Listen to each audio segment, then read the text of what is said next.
Fala pessoal, estamos de volta agora com o segundo livro de Reis, que agora a gente vai ver que quando o rei Acasias adoece após uma queda no palácio, ele busca orientação de uma divindade pagã, em vez de consultar Deus.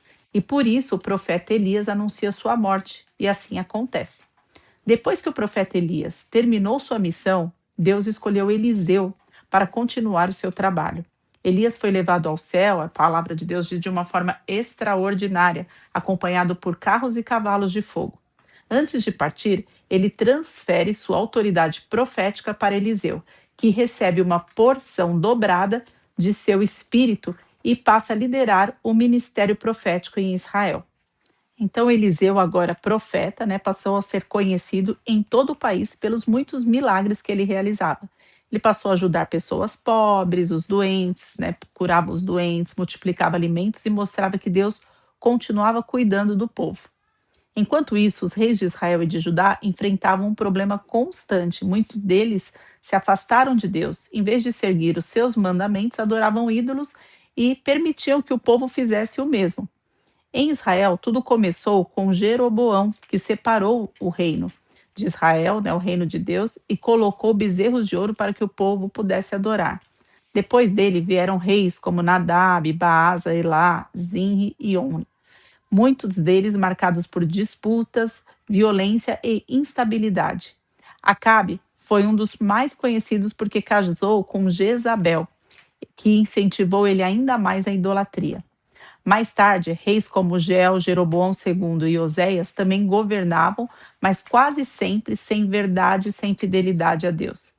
Em Judá, alguns reis também falharam, embora outros como Asa, Josafá, Joás, Ezequias e Josias tenham tentado fazer o que era certo diante de Deus. Deus enviava profetas para avisá-los que esse caminho levaria à destruição, mas a maioria dos reis não dava ouvidos. No Reino do Norte, chamado Israel, a situação ficou cada vez pior. Depois de Jeroboão vieram reis maus, disputa pelo poder, assassinatos e muita idolatria. Houve também reis como Acabe, que incentivou ainda mais a adoração a ídolos, e Oséias, que reinou no tempo em que o reino já estava enfraquecido. Deus foi muito paciente por muitos anos, mas o povo continuou rejeitando seus avisos. Então o poderoso Império Assírio invadiu Israel e conquistou sua capital Samaria, e levou muitos habitantes como prisioneiros. Assim, o reino de Israel deixou de existir.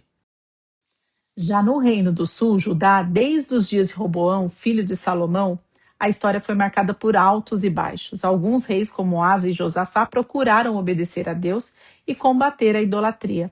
Outros, porém, fizeram o contrário. Houve reis que fecharam os olhos para o pecado. Um deles foi Joás, que restaurou o templo e por um tempo fez o que era certo. Mais tarde veio o rei Ezequias, um rei que confiava em Deus. Quando um enorme exército assírio cercou Jerusalém e parecia impossível escapar, Ezequias orou a Deus e protegeu a cidade.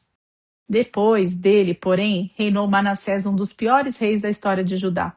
Ele incentivou a idolatria, construiu altares para falsos deuses e levou o povo a cometer muitos pecados. Seu filho Amon seguiu seus caminhos erroneamente, embora mais tarde surgisse Josias, um rei muito bom que promoveu grande reforma espiritual, mas o estrago já estava enorme. Josias encontrou o livro da lei no templo e percebeu quanto o povo já havia se afastado de Deus.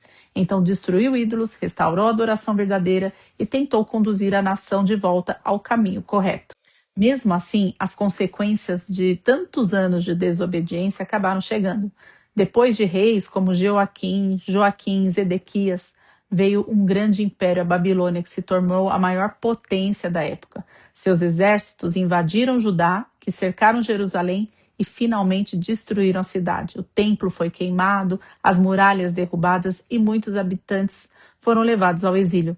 Parecia o fim de tudo. A terra prometida estava devastada, o povo tinha sido espalhado e a família real estava derrotada. Porém, nos últimos versículos do livro, surge um pequeno sinal de esperança. O rei Joaquim, que estava preso na Babilônia, recebe tratamento favorável e é libertado da prisão. E é como se Deus estivesse dizendo que a história ainda não havia terminado e as suas promessas continuavam vivas. E assim chegamos ao final do livro de 2 Reis, que é a história de um povo que recebeu oportunidades para se voltar a Deus, mas insistiu em seguir o seu próprio caminho. Também é a história da paciência de Deus e de seus avisos através de profetas, e que dava esperança mesmo depois da maior derrota. E é isso, pessoal. Aqui eu dei uma breve resumida neste livro que nos ensina muito. Não esqueça de deixar o seu like, de se inscrever se você é novo por aqui, e até o nosso próximo vídeo. Que Deus te abençoe.